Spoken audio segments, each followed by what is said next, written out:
ইরানের পররাষ্ট্র মন্ত্রণালয়ে 11 জন মার্কিন কর্মকর্তার উপর নিষেধাজ্ঞা আরোপ করেছে। যুক্তরাষ্ট্রে বিশ্ববিদ্যালয়ের শিক্ষার্থীদের ফিলিস্তিনপন্থী আন্দোলন বাধা দেওয়ার অভিযোগে এই কর্মকর্তাদের উপর নিষেধাজ্ঞা দিয়েছে দেশটি।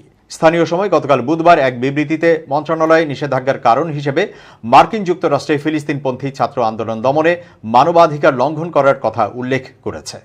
গত এপ্রিল এবং জুনে মার্কিন যুক্তরাষ্ট্র জুড়ে ছাত্ররা গাজায় হামাসের সঙ্গে ইসরায়েলের যুদ্ধের বিরুদ্ধে প্রতিবাদ করেছিল।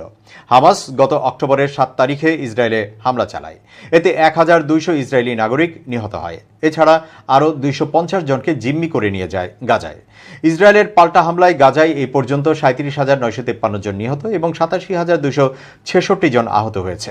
অন্যদিকে ইসরায়েল দাবি করছে নিহতদের মধ্যে অন্তত 16,000 হামাস জঙ্গি রয়েছে।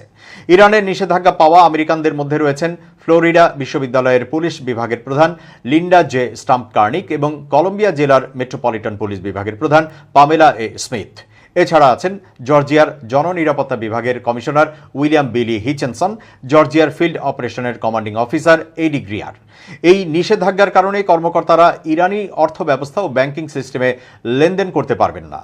তাদের সম্পদ জব্দ করা হবে এবং তাদের ইরানে প্রবেশের ভিসা দেওয়া বা ইরানে প্রবেশের ওপর নিষেধাজ্ঞা দেওয়া। অন্যদিকে ইরান তার পরমাণু কর্মসূচির জন্য আগে থেকেই মার্কিন নিষেধাজ্ঞার অধীনে রয়েছে। এছাড়া ইউক্রেনের বিরুদ্ধে রাশিয়ার যুদ্ধে সমর্থন এবং দেশে মানবাধিকার লঙ্ঘনের জন্য ইরানও বিশ্বব্যাপী নিষেধাজ্ঞা পেয়েছে।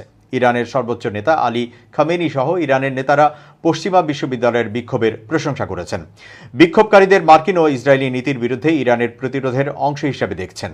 খামেনি বিক্ষোভকারীদের যুক্তরাষ্ট্র ও ইসরায়েলের বিরুদ্ধে ইরানের প্রতিরোধ ফ্রন্টের অংশ হিসেবে অভিহিত করেছেন।